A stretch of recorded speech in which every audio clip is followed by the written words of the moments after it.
You might know him best as the drummer, DJ, and frontman of Jimmy Fallon's house band, The Roots, but Ahmir Questlove Thompson is also a 6-time Grammy winner. He's a best-selling author. Ooh. He's a filmmaker.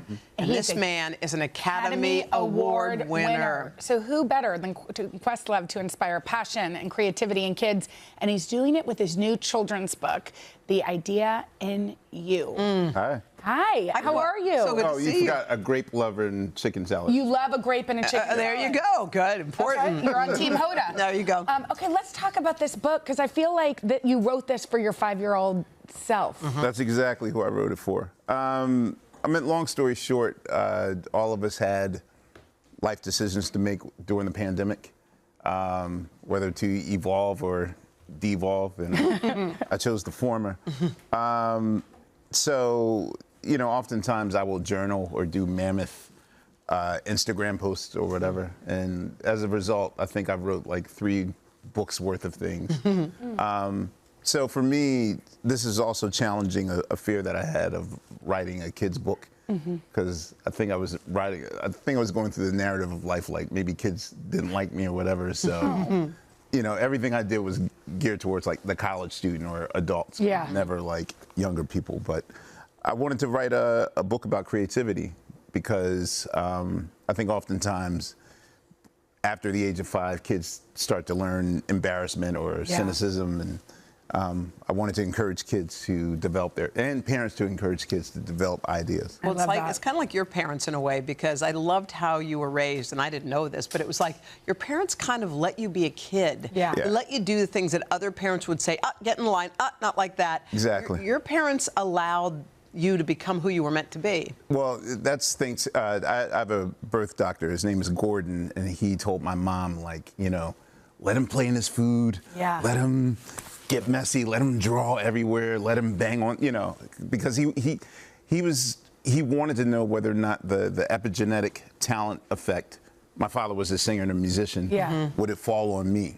And my parents encouraged that, my mother and my father. You know what's so amazing about that is that now we see you as an adult and you're into so many different things. You love food.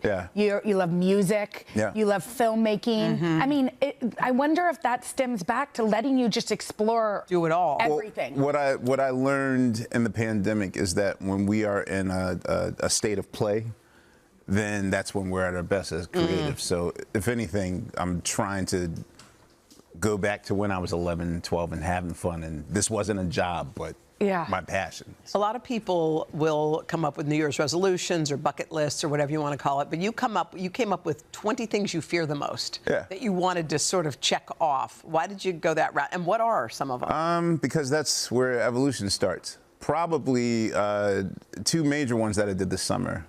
Normally when I do musical things, it's a very controlled environment that I control.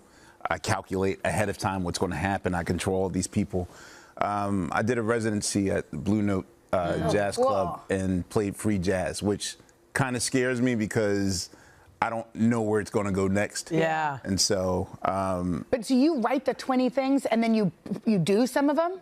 Yeah, I mean, I meditate all the time. I usually take an hour out a day, half hour in the morning, half hour before I go to bed to just ponder and make a list of things I want to achieve or affirmations. Because oftentimes we talk ourselves out of our blessings, you know. Oh, that's a good one. One of your blessings is you become this filmmaker, and we actually showed a preview, even though I know you're not completely done, of your Earth, Wind and Fire documentary that you're directing.